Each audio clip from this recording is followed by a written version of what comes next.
কিন্তু মা যখন নিজেই সবটা জেনে তার ছেলের কাছ থেকে ধ্রুব সত্যিটা লুকিয়ে যায়, তখন তো বন্ধুকে এগিয়ে আসতে হয়, তাই না? নলিনাক্ষ, বেরিয়ে যাও এক্ষুনি, এই বাড়ি থেকে তুমি বেরিয়ে যাও। এখন যদি ও সবটা বলে দেয় আর চোখে কি হবে?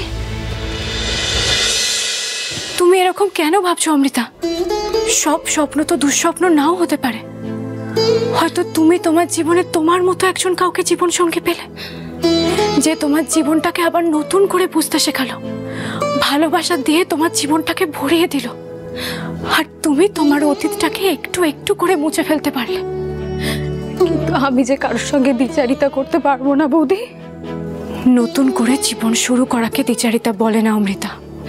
না বৌদি, অন্য কাউকে নিজের জীবনে স্থান দিলে আমি যে সেই মানুষটাকে ঠকাবো, আমাকে সারা জীবন মিথ্যে অভিনয় করতে হবে। আমি যে সেই মানুষটাকে কষ্ট দিতে পারবো না বৌদি। তুমি আমাকে আর অনুরোধ করো না বৌদি, প্লিজ বৌদি। অমৃতা, আমি তোমাকে কষ্ট দেওয়ার জন্য কিছু বলিনি, তোমার কষ্ট লাঘব করার জন্যই বলেছিলাম। আর ডক্টর ব্যানার্জি, তিনি তো চাইলেই একটা বিয়ে করতে পারেন, এমন কাউকে নিয়ে আসতে পারেন যিনি চিনির মায়ের অভাবটা পূরণ করতে পারবে। অসম্ভব। আমার মেয়েকে আমি কারোর হাতে ছাড়তে পারবো না। আমার মেয়ে আমাদের কাছে থাকবে, ওর দেখাশোনার জন্য কারোর দরকার নেই। তোমার মেয়ে মানে? না না, মানে চিনি তো আমাদের মেয়েরই মতো, বলো। আর তাছাড়া নতুন যে আসবে তাকে যে ওর ভালো লাগবে তার কি মানে আছে বলো? তুমি তুমি শাড়িটা রাখো বৌদি, আমার একটা জরুরি ফোন করতে হবে, আমি ফোন করে আসছি। অমৃতা,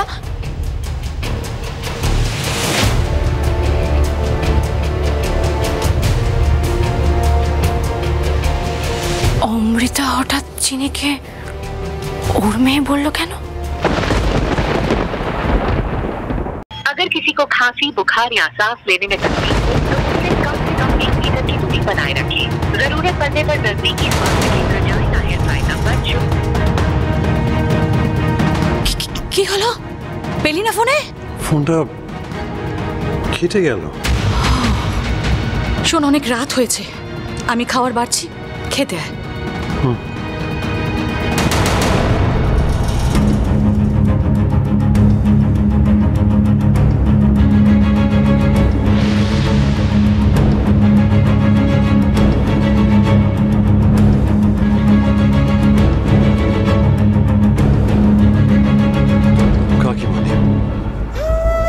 আমি জানি তুমি যেগুলো বললে সেটা আমাকে ভালো রাখার জন্য বললে,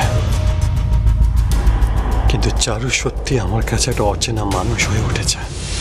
আপনি দেখতে পাচ্ছেন, আপনাকে একদম সহ্য করতে পারছেন না, আপনি কনস্ট্যান্টলি নির্লজ্জের মতো দাঁড়িয়েছেন কেন? এর চেয়ে অনেক বেশি নিজের অনেক বেশি আপন লেগেছিল তাকে।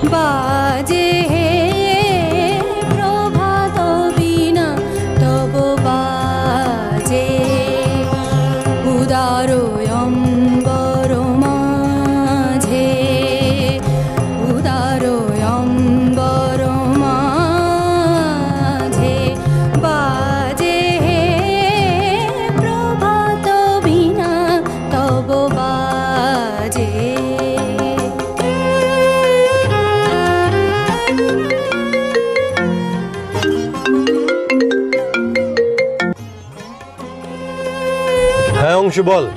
হ্যাঁ, জাস্ট পৌঁছলাম। না তুই চিন্তা করিস না, আমি এখান থেকে বেরিয়ে ডিরেক্ট অফিসে চলে যাব। হ্যাঁ, রাখছি। তুষার কান্তি তব প্রশান্তি, তুষার কান্তি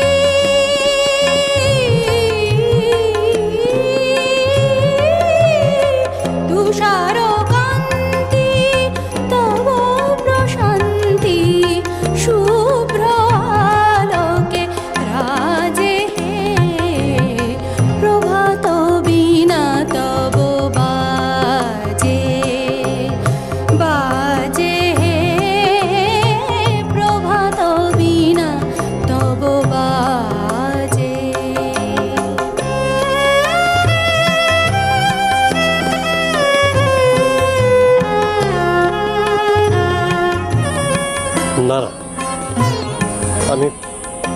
আমি একদম ঠিক শুনছি, এটা এটা সেই গলা। শুনে চরা চরা যুক্ত পানি তব আনন্দিত গভীর বাণী। সা সা তা দা মা মা রে রে সা সা রে মা রে মা পা মা পা দা সা তব আনন্দিত গভীর বাণী। শুনে চরা চরা যুক্ত পানি মন্ত্রমুগ্ধা ভাব গঙ্গা।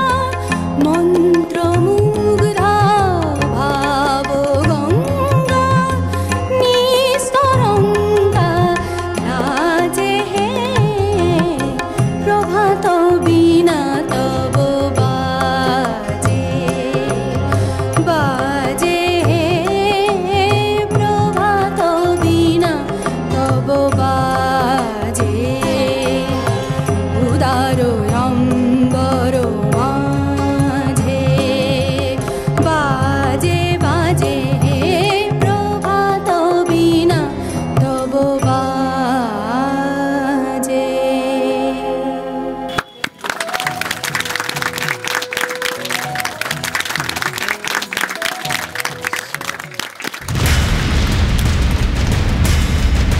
আর্যবাবু, আপনি কখন এলেন?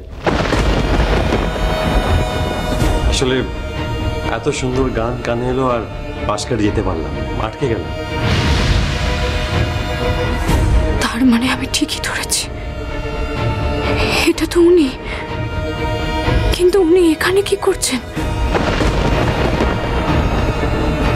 এটা আপনি ভালোই বলেছেন। আমাদের নতুন দিদিমণি খুব ভালো গান করেন, খুব মিষ্টি গলা। আসুন আপনার সঙ্গে আলাপ করে দিই।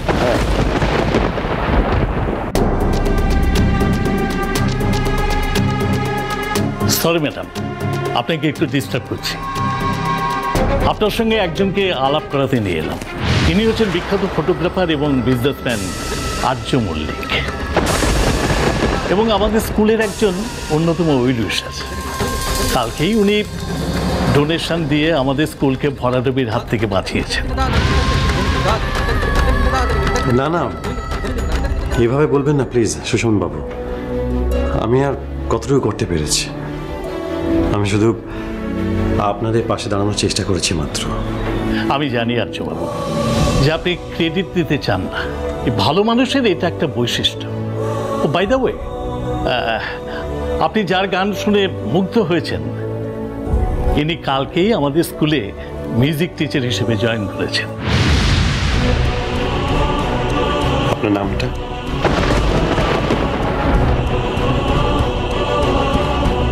ম্যাডাম, আর্যবাবু আপনার সঙ্গে হ্যান্ডশেক করার জন্য হাত বাড়িয়েছেন। আচ্ছা ঠিক আছে, আপনারা একটু কথা বলুন, আমি একটু এদিকটায় যাচ্ছি। হে রাধা মাধব, তুমি কেন আমাকে এরকম কঠিন পরিস্থিতিতে ফেলছো? তুমি কি চাও ঠাকুর আমার কাছে? উনি হয়তো বুঝতে পারছেন না আমি ঠিক কোথায় আছি।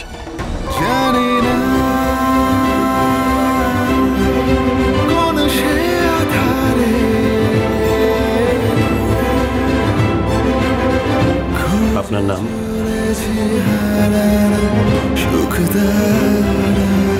চন্দ্রিমা।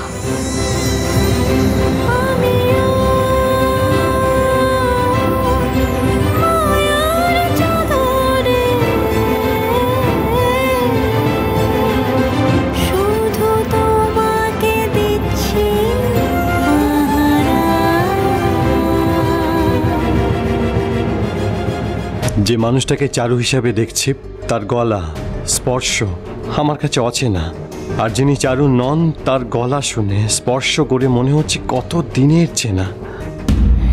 এবার আমি কি করব? উনি যদি রোজ রোজ এখানে আসেন, আমি কি করে নিজেকে ওনার থেকে আড়াল করব?